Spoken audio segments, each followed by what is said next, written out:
My advice to artists would be drop every garb that you have, drop every piece of knowledge that you think you have, head to the jungles, head to the rural places. We are living in a time of crisis. We need artists more than the scientists. We need artists more than the healers. We need artists more than anything because arts connect everybody. We need songs, we need stories, we need pictures, we need circles, we need Ubuntu to prosper. Traditional Western ways of colonized ways of working will not save us as a species. They're not going to help us. They're only going to destroy. And the traditionally arts ecosystem exists like that everywhere in the world now. We know that. It's been going on for hundreds of years. We need to destroy that as artists. And we need to head to where our roots are, which is in the soil. And our arts come from there. I first met Lallan at the Sunshine Himalayan Cottage facility in the Tirthan Valley, Himachal Pradesh in India. The managing host of this wonderful facility is Panki Sood, who introduced us. Lallan is a multidisciplinary and socially engaged artist whose practice is rooted deep in working with the earthen on a severe lookout for the conditions which enable genuine co-authors within communities forming narratives through extra-human design and inquiry. Episode 235. Art from the Soil. I'm in Tirthan Valley in India, and we just met yesterday. I'm staying at the Sunshine Cottages here in the Himalayas, and we met at dinner last night, and you were talking to me about a residency that you're doing here. So I'd love to hear more about it. Tell me where we are and what's going on here.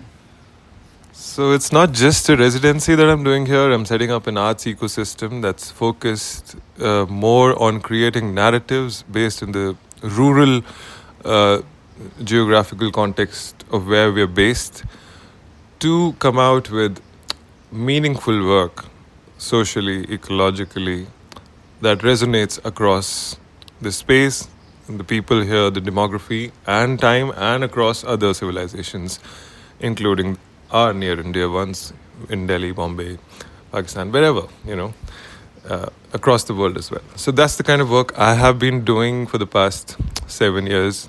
We've been doing that in a different district. And right now, as you met me, I'm in the process of setting up that here. So I'm setting up an arts ecosystem.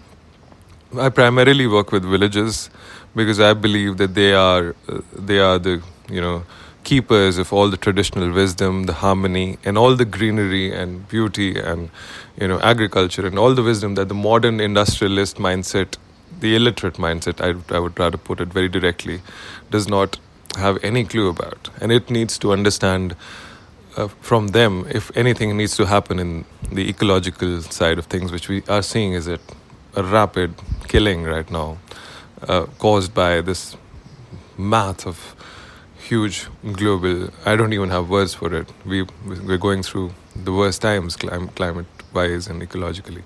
So the only people, in my opinion, are these people because they've been living here with that wisdom for I don't know how long now, since the beginning of time. And the reason for setting up these kind of spaces is that we get to learn, be it architecture, art, sculpting, woodwork, agriculture, anything that is out there for us to learn as humans. We need to learn again, but we need to go back to our old ways, wherever we're based in the world. The people who founded the first agricultural societies, that was it. The modern industrial, growth-oriented, so-called growth-oriented mindset, it needs to come to these places to realize that this is how we live in harmony, and that's how we can create work. But the thing is that these people are now bearing the effects of that, the shock waves that are there across the world. So this ecosystem, as I've been working for the past 7 years, is aimed towards that. And also, we're adding a couple of new things where, there's a foundation we work with where children are involved who come, but to study. There are people all over the world who come here to the national park and to, the surrounding places. So this area is of great ecological importance because we're at the brink of, this is the only, by the way, free river in all of north. Everything else has got a dam built on it. People have fought for this river to be free. So, these kind of things are there.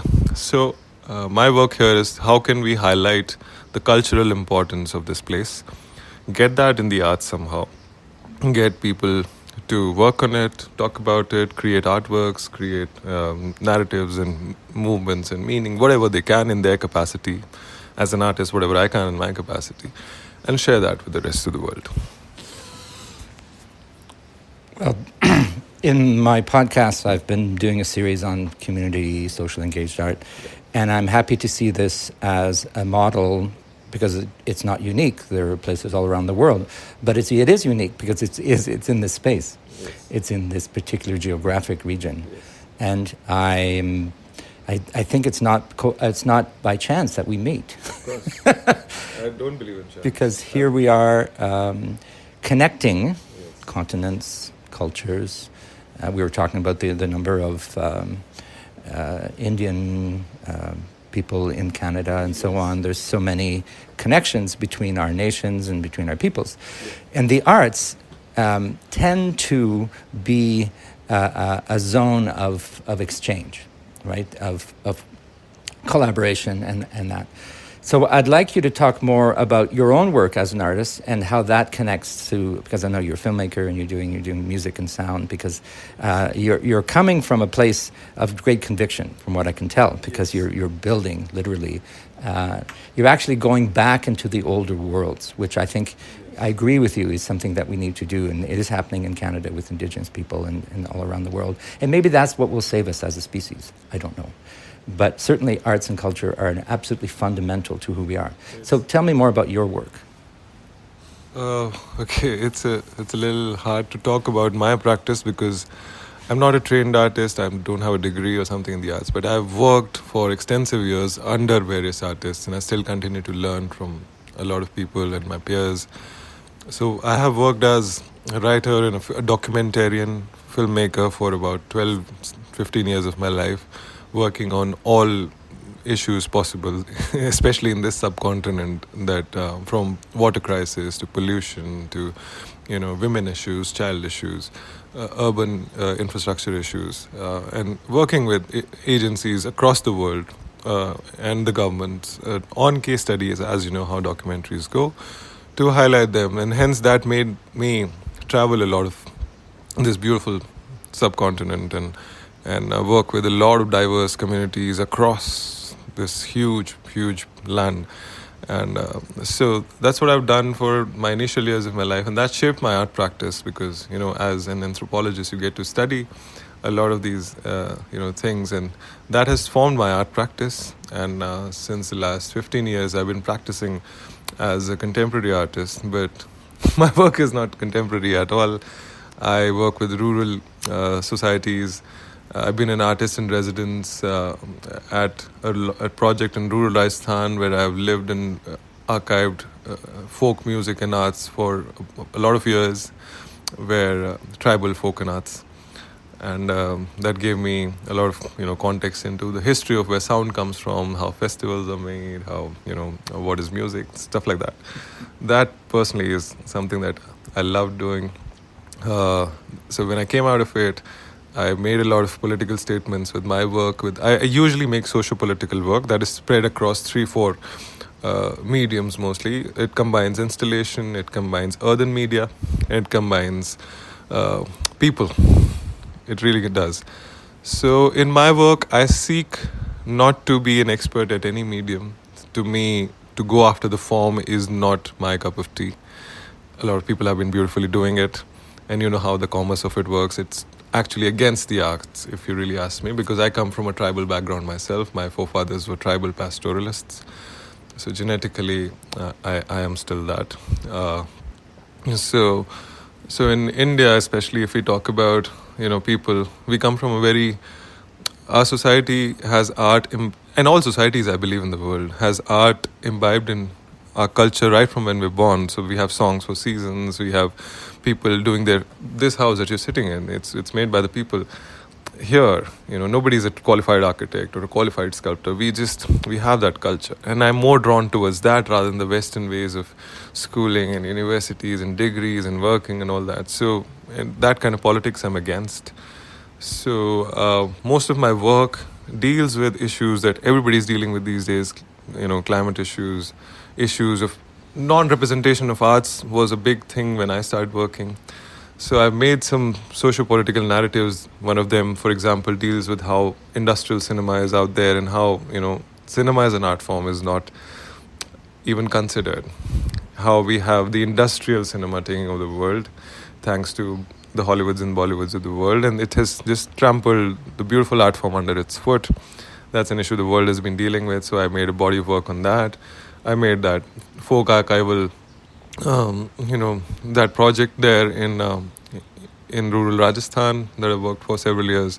For the past 7 years, I've been working on this project called Badi, which I founded in rural Kangra, which is the next district, another beautiful valley in Himachal Pradesh, which is about this ecosystem that you're talking to me about. This, how can you as an artist live and create work in a rural so-called remote setting where nobody even expects a doctor or an engineer to even work. So how can you make art there? And that's what I've been doing and showing people.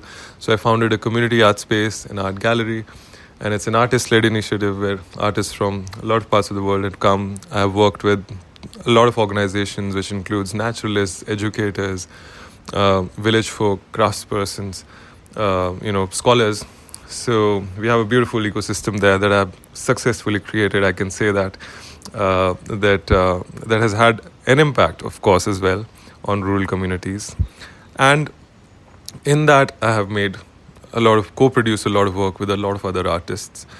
And my focus is not especially on working with artists. So I have made work with little women, little girls and women from the village, and got them involved. The government schools, the rural government schools of Himachal Pradesh. I developed, I don't know even how to put it, but an installation, 5-piece installation body of work that focuses on microbiology that I work with with the help of a naturalist from National Geographic and the government school of Himachal Pradesh, and combining them to make installations, stuff like that. Then botany is a huge part of what we do here.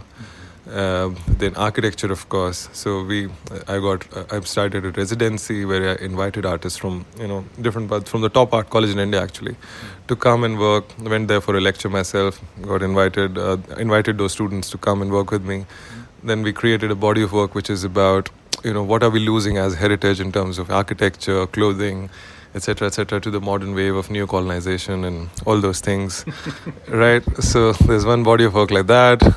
Similarly, a lot of work like that. So this is extensive work that we develop over several years. So for the past 7 years, I've been doing that, and now we're trying to do the same here. And as we speak, we are working on an exhibition that you met our friend Punky yesterday. Is an amazing photographer and birder and naturalist. So he has a beautiful documentation of birds and butterflies here.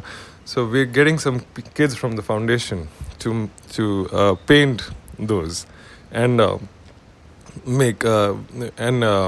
get those paintings exhibited and get the community together, get the kids to be exhibited, not like a traditional artist in here, and have people speak about the flora and fauna and those species especially. So right now I'm working on that exhibition in this part alongside developing the residence. Well, there's so much we could talk about, and our 15 minutes is almost up. What advice do you have to artists who are listening around the world about what are concrete actions that are required at this time? All aesthetic work, everything needed for decoration and anything needed for entertainment, that's my point of view. It can be highly negated, but right now it needs to be stopped. We've had enough of that. We need movements, we need cultural movements, we need social movements. And because we're in a time of crisis, and arts is the only way through which we have seen as people, as a people, the revolutions have taken shape in space. We need that more than anything. The arts today have become more than important than any other thing, more than political movements, more than any economic movement. We need the arts to understand the elemental And the elemental, you only get to really be tactile with it once you are dwelling with the arts in some way or the other.